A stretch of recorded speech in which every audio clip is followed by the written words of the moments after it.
Hello दोस्तों, welcome to my YouTube channel extra classes. तो दोस्तों, आज की हिंदी साहित्य की क्लास में हम पढ़ेंगे हिंदी साहित्य का इतिहास लेखन और इतिहास लेखन की परंपरा। तो दोस्तों, शुरू करते हैं। आज की ये क्लास बहुत महत्वपूर्ण क्लास रहने वाली है।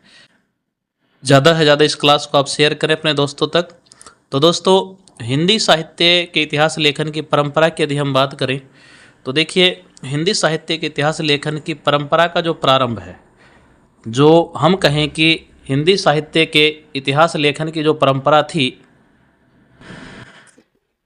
उस परंपरा का यदि हम प्रारंभ की बात करें कि इतिहास लेखन की जो परंपरा थी उसका प्रारंभ वो हुआ 19वीं सदी के मध्य। यानी कि परंपरा का इतिहास, जो हिंदी साहित्य का इतिहास, उसके लेखन की जो परंपरा थी वो कब प्रारंभ हुई? 19वीं सदी के मध्य प्रारंभ हुई। ये आपको ध्यान रखना है कि इतिहास लेखन की परंपरा कब प्रारंभ हुई? 19वीं सदी के मध्य में हुआ। हालांकि इसके पूर्व जो भक्तों से संबंधित कुछ वार्ता साहित्य था, जो भक्त थे उनसे संबंधित कुछ क्या था? वार्ता साहित्य। उस वार्ता साहित्य की यदि हम बात करें तो वो आ चुका था, किंतु उसमें सन, संवत, कालक्रम आदि जो थे उनका अभाव था, इसलिए उसे इतिहास की संज्ञा नहीं दी जा सकती। वस्तुतः हिंदी साहित्य के इतिहास लेखन की जो परंपरा का सूत्रपात मध्य काल में ना होकर के किस में हुआ था? आधुनिक काल में हुआ। ठीक है। तो हिंदी साहित्य के इतिहास लेखन की परंपरा में सबसे पहला नाम आता है फ्रेंच विद्वान गारसा द तासी का। देखिए, गारसा द तासी, ये गारसा द तासी जो हैं एक फ्रेंच विद्वान थे। ये क्या थे? एक फ्रेंच विद्वान। यानी कि हम कहें कि हिंदी के विद्वान नहीं थे, बल्कि ये कौन सी भाषा के थे? ये फ्रेंच विद्वान थे। इन्होंने फ्रेंच भाषा में ही लिखा। कौन सी भाषा में लिखा? फ्रेंच भाषा में ही क्या लिखा? हिंदी साहित्य का जो था इतिहास वो लिखा। अब इन्होंने हिंदी साहित्य के इतिहास लेखन की परंपरा का जो सूत्रपात था वो किसने किया? वो किया गारसा द तासी ने। यहां से आपको ये एक क्वेश्चन बनता है जो आपको याद रखना है।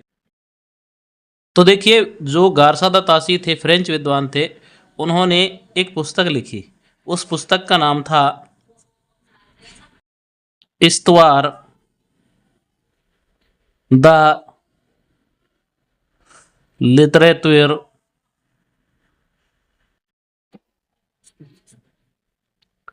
एंदुई ए हिंदुस्तानी। देखिए, फ्रेंच भाषा का ये नाम है, इसको आप ध्यान रखें। एक पुस्तक है। ये पुस्तक लिखी किसने? गारसा द तासी ने। और ये जो पुस्तक थी ये कौन सी भाषा में लिखी गई? ये लिखी गई फ्रेंच भाषा में। कौन सी भाषा में? फ्रेंच भाषा में ये पुस्तक लिखी गई। इस्तवार द लिटरेचर एंदुई ए हिंदुस्तानी। अब इस भाषा में जो एंदुई शब्द है, ये वाला एंदुई शब्द, इसको आप ध्यान रखो कि इस पुस्तक में जो एंदुई शब्द दिया गया है, ये एंदुई शब्द हिंदी के लिए दिया गया है। किसके लिए दिया गया है? हिंदी के लिए। जबकि जो हिंदुस्तानी ये शब्द आया इसमें, हिंदुस्तानी, ये था उर्दू भाषा के लिए। किसके लिए था? उर्दू भाषा के लिए ये था। दोस्तों, जो इस्तवार द लिटरेचर एंदुई हिंदुस्तानी थी, एंदुई ए हिंदुस्तानी मिलती है कहीं और एंदुई हिंदुस्तानी मिल जाती है। तो देखो, इसका जो प्रथम भाग था, यदि हम बात करें इस पुस्तक का प्रथम भाग, तो इस पुस्तक का जो प्रथम भाग था वो 1839 ईस्वी में। कब? 1839 ईस्वी में प्रकाशित हुआ।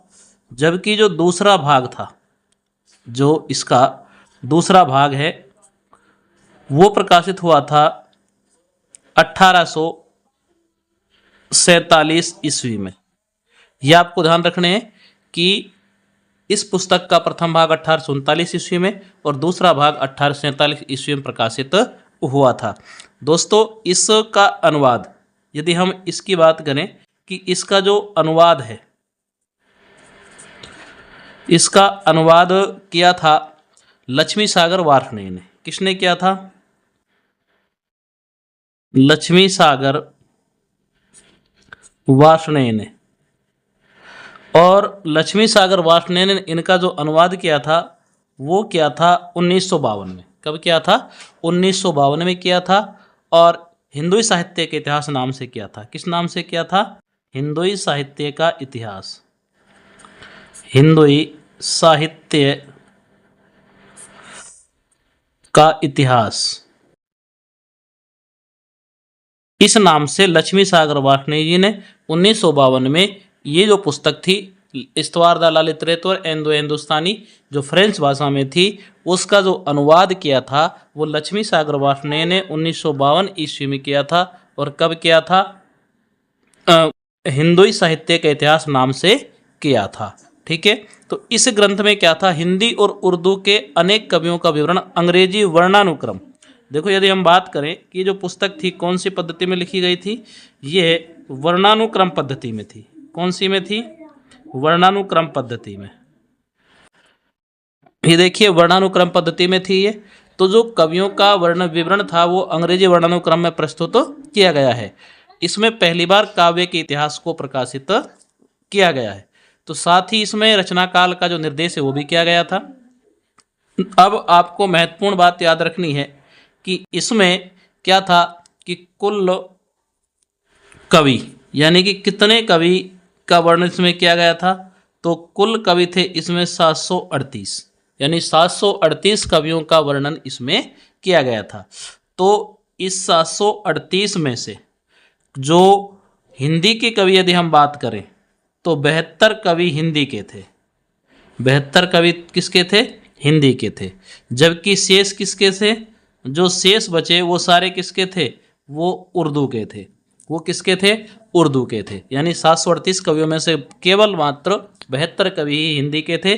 बाकी शेष कवि जो थे वो किसके थे? वो थे दोस्तों उर्दू के। तो इस पुस्तक का जो द्वितीय संस्करण आया था ना, वो 3 भागों में आया था।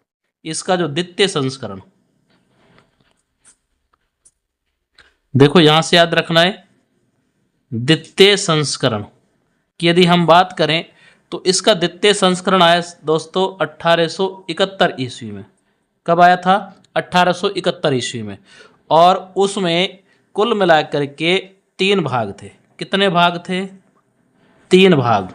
यानी कि 3 भागों में इसका द्वितीय संस्करण प्रकाशित हुआ। ये आपको ध्यान रखना है। तो दोस्तों, गार्था दतासी फ्रेंच विद्वान थे। उन्होंने पुस्तक लिखी इस्तवार द लिटरेचर इंडो हिंदुस्तानी, फ्रेंच भाषा में थी।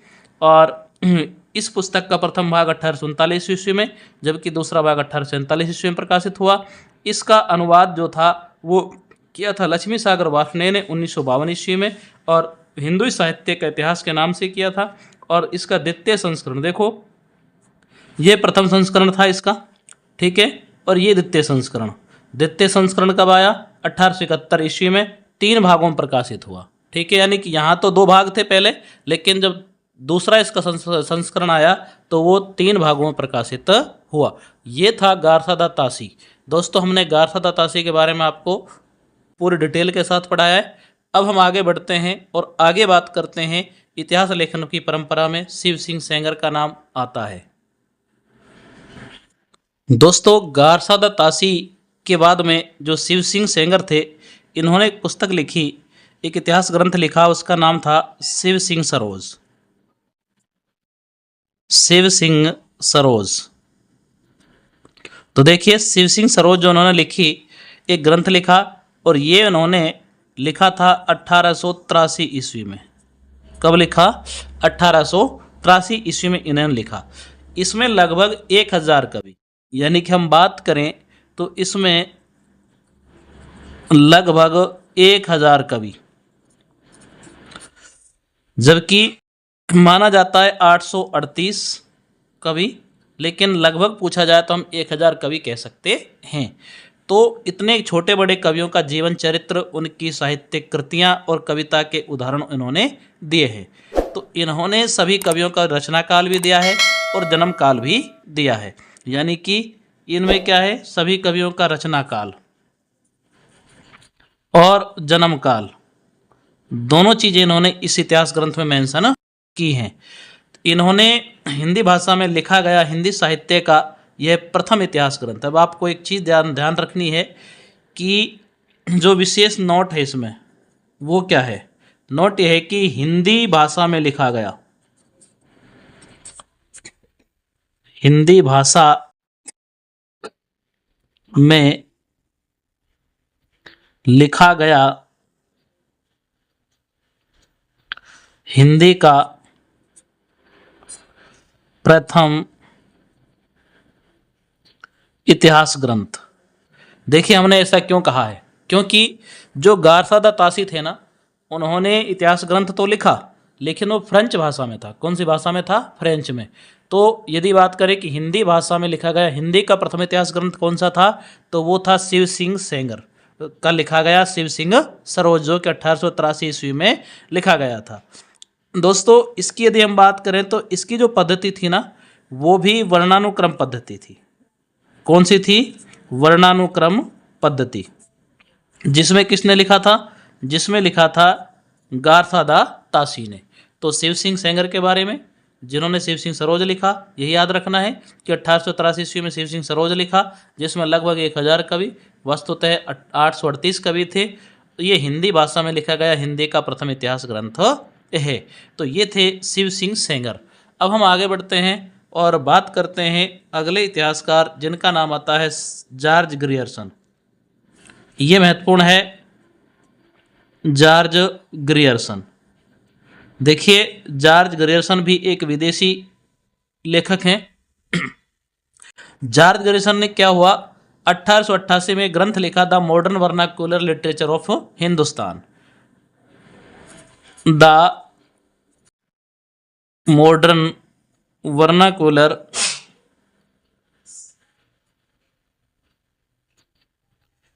लिटरेचर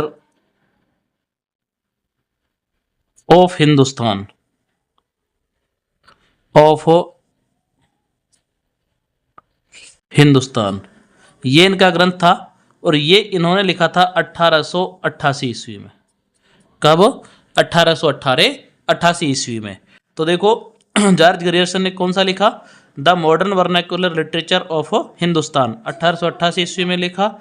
और इस ग्रंथ का यदि हम प्रकाशन की बात करें, यानी कि इस ग्रंथ का जो प्रकाशन है वो प्रकाशन हुआ था, प्रकाशन किया था एशियाटिक सोसाइटी ऑफ बंगाल की पत्रिका के विशेषांक के रूप में, यानी कि एशियाटिक सोसाइटी ऑफ बंगाल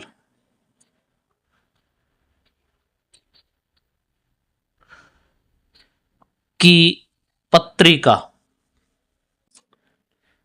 के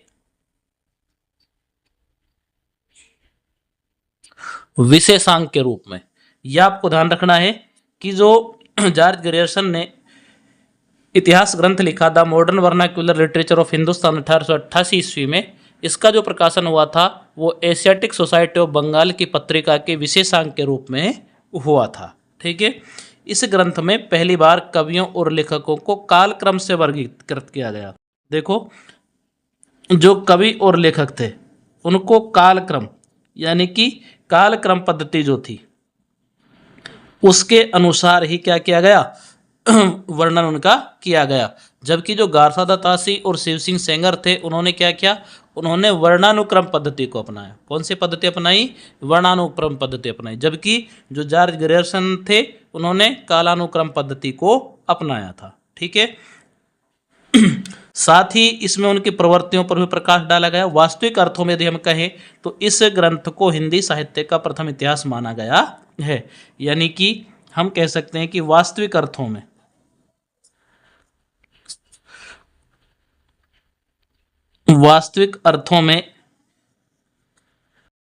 पहला ग्रंथ माना गया हिंदी का। ठीक है, पहला हिंदी का इतिहास ग्रंथ माना जाता है। और इसी में भक्ति काल को देखो, यहां से जो महत्वपूर्ण बात आपको याद रखनी है वो ये है कि जो भक्ति काल था उस भक्ति काल को स्वर्ण युग की संज्ञा दी गई। किसकी संज्ञा दी गई? स्वर्ण युग की संज्ञा दी गई। यानी कि जो जॉर्ज ग्रियर्सन थे उन्होंने भक्ति काल को हिंदी साहित्य का स्वर्ण युग माना है। अर्थात जो भक्ति काल है, इस भक्ति काल को क्या माना उन्होंने? हिंदी साहित्य का स्वर्ण युग माना है। तो ग्रियर्सन ने प्राकृत और उर्दू कवियों को अलग कर दिया, इसमें केवल हिंदी कवि लिए गए। इस समय क्या लिए गए? केवल और केवल हिंदी कवि, केवल हिंदी कवि। अर्थात जो उन्होंने लिखा इतिहास ग्रंथ जॉर्ज ग्रियर्सन ने केवल हिंदी कवि ही लिए थे। अब हम बात करें कि इसका जो हिंदी अनुवाद था, वो हिंदी अनुवाद किया इनका डॉक्टर किशोरी लाल गुप्त ने। देखो हिंदी अनुवाद की यदि हम बात करें, हिंदी अनुवाद पूछा जाता है कई बार, हिंदी अनुवाद। अब इसका जो हिंदी अनुवाद है वो किसने किया? वो क्या था दोस्तों? किशोरी लाल गुप्त ने। किसने किया? किशोरी लाल गुप्त ने।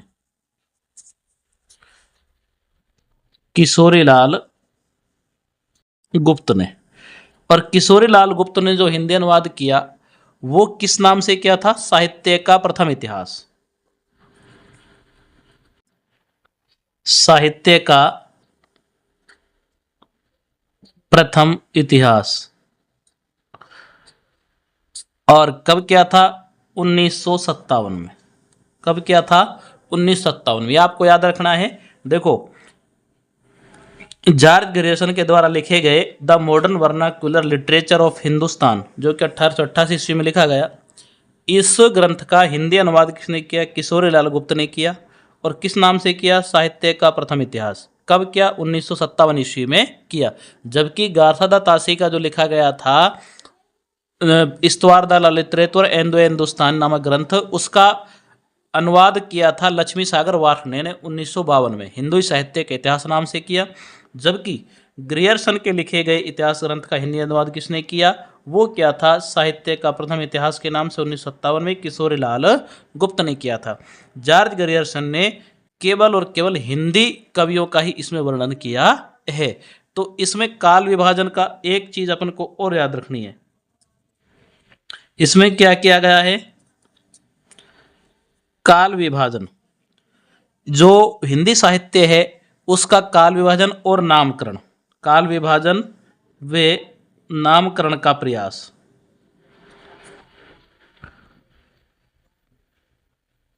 इस ग्रंथ में जॉर्ज ग्रियर्सन ने किया है। ठीक है। और ग्रियर्सन ने विभिन्न युगों की जो काव्य प्रवृत्तियां हैं उनकी व्याख्या करते हुए उनसे संबंधित सांस्कृतिक परिस्थितियों और प्रेरणा स्रोतों का भी उद्घाटन किया। ग्रियर्सन ने हिंदी साहित्य के विकास क्रम को देखो चारण काव्य, धार्मिक काव्य, प्रेम काव्य, दरबारी काव्य के रूप में निर्धारित किया। लेकिन ये जब हम काल विभाजन पढ़ेंगे और नामकरण पढ़ेंगे तब इनको हम देखेंगे। तो दोस्तों ये थे जॉर्ज ग्रियर्सन। अब हम आगे बढ़ते हैं और बात करते हैं मिस्र बंधुओं की। तो दोस्तों इतिहास लेखन की परंपरा में मिस्र बंधुओं को जो हम पढ़ते हैं, तो देखो मिस्र बंधु जो थे उन्होंने एक ग्रंथ लिखा जिसका नाम था मिस्र बंधु विनोद। क्या नाम था उसका? मिस्र बंधु विनोद। और इस ग्रंथ की जो रचना थी वो 4 भागों में की गई। कितने भागों में की गई? इसकी 4 भागों में की गई थी। और जो प्रथम 3 भाग थे इसके, तो प्रथम 3 भाग तो प्रकाशित हुए 1913 ईस्वी में। कब हुए थे? 1913 ईस्वी में। जबकि जो चौथा भाग था वो हुआ था 1934 ईस्वी में। कब हुआ था? 1934 ईस्वी में। इसमें लगभग 5000 कवियों का वर्णन है। कितने? लगभग 5000 कवि। यदि वास्तविक में हम देखें तो कह सकते हैं कि इसमें कुल मिलाकर के 4500 के आसपास, यानी 4591 कवियों का इसमें वर्णन किया गया है। किसमें? मिस्र बंधु विनोद में। ठीक है। तो विभिन्न जो कालखंड थे उनके कवियों का परिचयात्मक विवरण दिया, इसमें साहित्यिक महत्व को उजागर किया। महत्वपूर्ण बात कि इसमें तुलनात्मक पद्धति। कौन सी पद्धति? तुलनात्मक पद्धति, यानी कि कवियों की आपस में तुलना की गई, तो तुलनात्मक पद्धति को इसमें अपनाया गया। ठीक है। और तुलनात्मक पद्धति को अपनाते हुए इसमें जो कवि थे उनकी 4 श्रेणी, यानी कि कवियों की कितनी श्रेणी? 4 श्रेणी बनाई गई, कवियों की 4 श्रेणी इसमें बनाई, उन्होंने बताई है। देखो मिश्र बंधु जो थे ना, उनमें कौन कौन आता है? मिश्र बंधु जो थे वो देखो 3 थे। एक तो गणेश बिहारी मिश्र, गणेश बिहारी मिश्र। दूसरे थे सुखदेव बिहारी मिश्र, सुखदेव बिहारी मिश्र। और तीसरे थे श्याम बिहारी मिश्र। कौन से थे? श्याम बिहारी मिश्र। ये इनको मिश्र बंधु कहा जाता है। ये भी कई बार पूछा जाता है कि मिश्र बंधु में सम्मिलित हैं, तो देखो गणेश बिहारी मिश्र, सुखदेव बिहारी मिश्र और श्याम बिहारी मिश्र। ठीक है।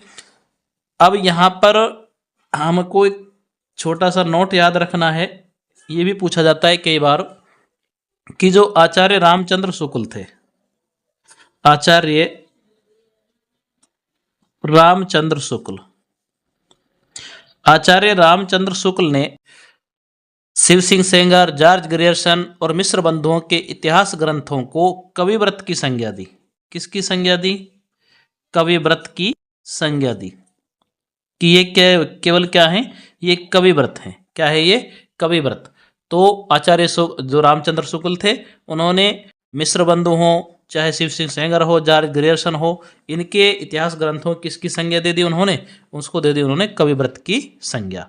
तो दोस्तों ये मिश्र बंधु। अब इतिहास लेखन की परंपरा में एक महत्वपूर्ण नाम आता है और वो नाम है आचार्य रामचंद्र शुक्ल। आचार्य रामचंद्र शुक्ल का नाम आता है। तो देखिए वेरी वेरी इंपॉर्टेंट, आचार्य रामचंद्र शुक्ल। देखिए सन 1929 ईस्वी में बात करते हैं किसकी? 1929 ईस्वी की। ठीक है। इन्होंने एक ग्रंथ की रचना की, हिंदी साहित्य का इतिहास। हिंदी साहित्य का इतिहास।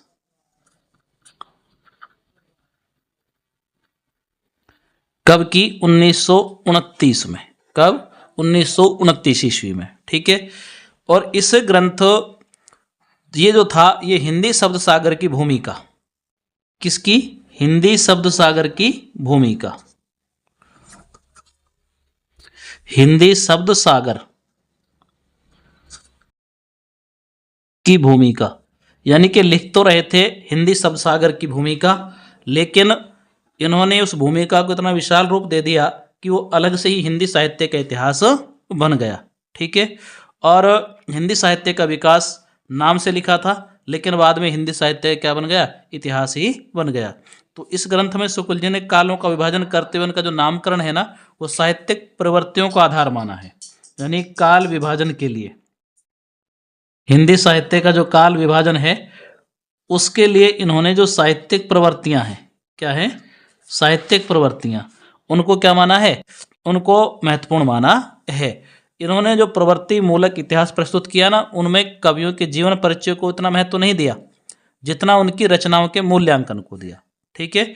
इसमें उन्होंने अपना व्यापक दृष्टिकोण, वैज्ञानिक विवेचन पद्धति और सूक्ष्म विश्लेषण पद्धति पर बल दिया।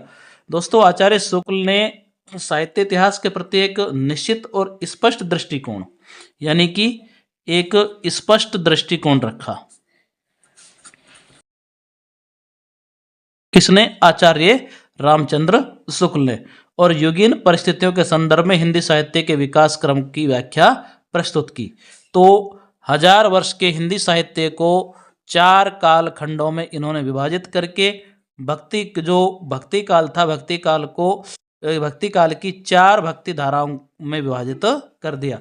यानी कि जब हम इसका काल विभाजन पढ़ेंगे तो आचार्य शुक्ल ने हिंदी साहित्य के इतिहास को 4 भागों में बांट दिया, 4 कालखंडों में बांटा, और उसमें से भी जो भक्ति काल था उस भक्ति काल को 4 भक्ति धाराओं में विभाजित कर दिया। वो हम आगे पढ़ेंगे, क्योंकि अभी हम केवल इतिहास लेखन की परंपरा पढ़ रहे हैं।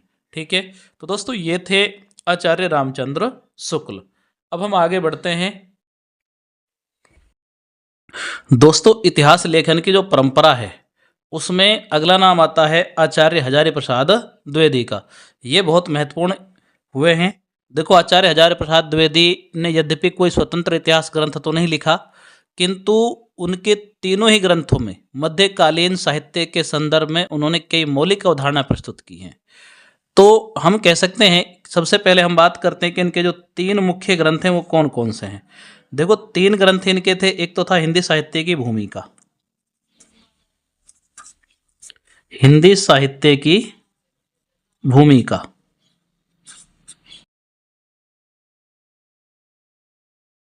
दूसरा इनका इतिहास ग्रंथ था हिंदी साहित्य उद्भव और विकास, हिंदी साहित्य उद्भव और विकास। तीनों ही महत्वपूर्ण है, याद रखना। देखिए, और तीसरा इनका था हिंदी साहित्य का आदिकाल, हिंदी का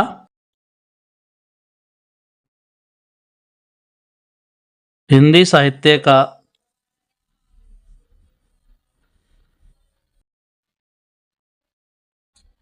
आदिकाल।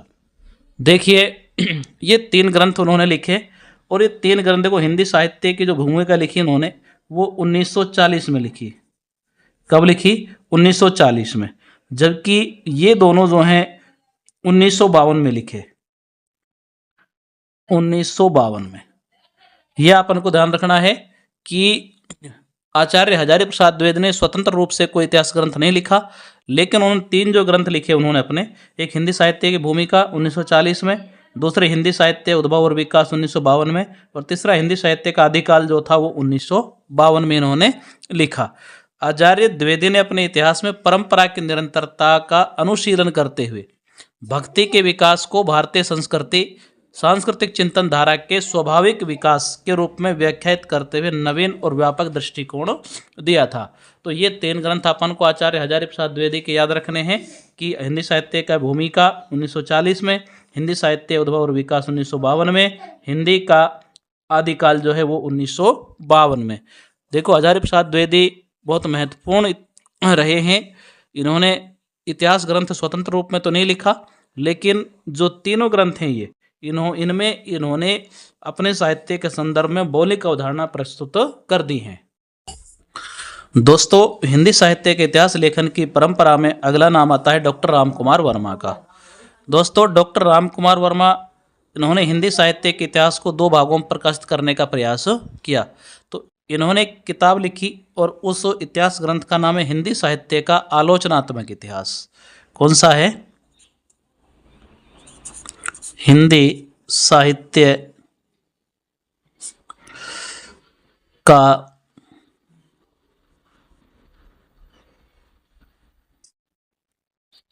आलोचनात्मक इतिहास। किसने लिखा? डॉक्टर राम कुमार वर्मा ने लिखा हिंदी साहित्य का आलोचनात्मक इतिहास, और इसको दो भागों में प्रकाशित करने का प्रयास किया। एक भाग हिंदी साहित्य का आलोचनात्मक इतिहास जो कि 1938 में प्रकाशित हुआ। कब प्रकाशित हुआ? 1938 में प्रकाशित हुआ। इसमें 693 से लेकर, ये ध्यान रखना है अपन को, 693 ईस्वी से और 1693 ईस्वी, 1693 ईस्वी जो है उस तक के कालखंड की चर्चा की गई है। कब से कब तक का कालखंड? 693 ईस्वी से 1693 ईस्वी तक। इनके इतिहास लेखन का जो आधार है वो शुक्ल जी का ही इतिहास रहा है। ठीक है, और ये एक अधूरा इतिहास ग्रंथ है। देखो, इसका केवल एक ही भाग प्रकाशित हुआ है, जबकि इन्होंने दो भाग प्रकाशित करने का विचार बनाया। इस पहले भाग में हिंदी साहित्य का आलोचनात्मक इतिहास 1938 में प्रकाशित हुआ, जिसमें 693 ईस्वी से 1693 ईस्वी तक का जो कालखंड है उसकी विवेचना की गई है। यानी कि हम कह सकते हैं इसमें आदिकाल से लेकर भक्ति काल तक, आदिकाल से भक्ति काल तक का ही वर्णन है। और इसलिए ये क्या है? एक ये अधूरा ग्रंथ है। कैसा ग्रंथ है ये? अधूरा ग्रंथ है। ठीक है, क्योंकि केवल 1693 ईस्वी तक का यानी आधुनिक काल इसमें नहीं है। तो दूसरा जो भाग है ना, दूसरा भाग वो अभी भी क्या है, अप्रकाशित है। तो इसको कैसा ग्रंथ माना जाता है, अधूरा ग्रंथ माना जाता है। इसमें इन्होंने क्या किया है कि जो आधार है इसका वो शुक्ल जी का इतिहास ग्रंथ रहा है, यानी कि इसकी हम बात करें कि इसका जो आधार रहा है वो शुक्ल जी का इतिहास ग्रंथ ही रहा है। शुक्ल जी का इतिहास ग्रंथ इसका क्या रहा है, आधार रहा है। तो दोस्तों ये था डॉक्टर रामकुमार वर्मा। अब हम बात करते हैं इतिहास लेखन की परंपरा में अंतिम नाम आता है डॉक्टर गणपति चंद्र गुप्त का। डॉक्टर गणपति चंद्र गुप्त का। देखिए डॉक्टर गणपति चंद्र गुप्त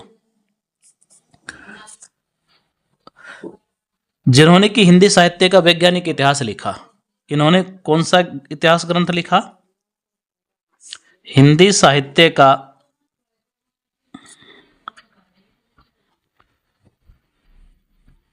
वैज्ञानिक इतिहास लिखा। देखिए नाम में ही वैज्ञानिक शब्द दे दिया इन्होंने। डॉक्टर गणपति चंद्रगुप्त ने कौन सा इतिहास ग्रंथ लिखा था, हिंदी साहित्य का वैज्ञानिक इतिहास इन्होंने लिखा। और कब लिखा था, ये इन्होंने लिखा था 1965 ईस्वी में। कब लिखा, 1965 ईस्वी में लिखा। इसमें साहित्य इतिहास के विकासवादी सिद्धांत की प्रतिष्ठा की इन्होंने। क्या कि इन्होंने विकासवादी सिद्धांत दिया, विकासवादी सिद्धांत